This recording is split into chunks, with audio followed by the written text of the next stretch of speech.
பட்டாம்பூச்சியின் சாகச பயணம்.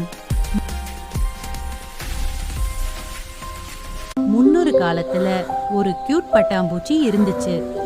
அவ வீட்டுல இருந்து கொஞ்சம் தூரம் போய் விளையாடணும்னு ஆசை. ஆனா சிறகு கொஞ்சம் சோர்வா இருந்ததால பறக்க முடியல. பறந்தது பறக்கவில்லைன்னு சோகமா இருந்துச்சு. முதல்ல பஸ் ஏறினா.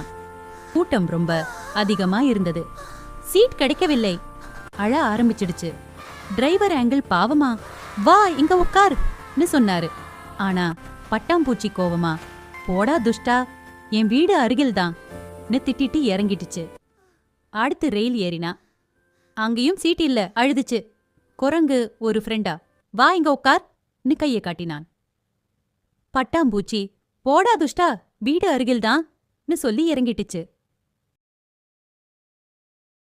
கடைசியா விமானம் ஏறினா. பிசினஸ் கிளாஸ் கூட சீட் இல்ல, அழுது கதறினா. முயல் கேப்டன், வா இங்க உட்கார் மேடம்னு சொன்னான்.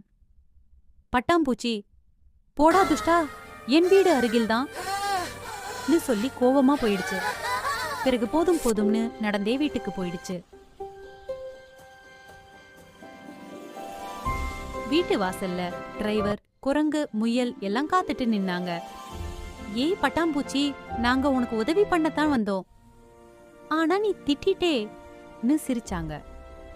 பட்டாம்பூச்சியும் சிரிச்சிட்டு எல்லாரும் சேர்ந்து ஒரு பெரிய பார்ட்டி போட்டு மகிழ்ச்சியா இருந்தாங்க. முடிவு: உண்மையான ஃப்ரெண்ட்ஸ் எப்பவும் உதவி பண்ண வருவாங்க. கொஞ்சம் திட்டினாலும் பரவாயில்ல, கடைசியா எல்லாம் ஹாப்பி என்டிங் தான். உங்களுக்கு இந்த கதை பிடித்திருந்தால் லைக் அண்ட் சப்ஸ்கிரைப் செய்யுங்க.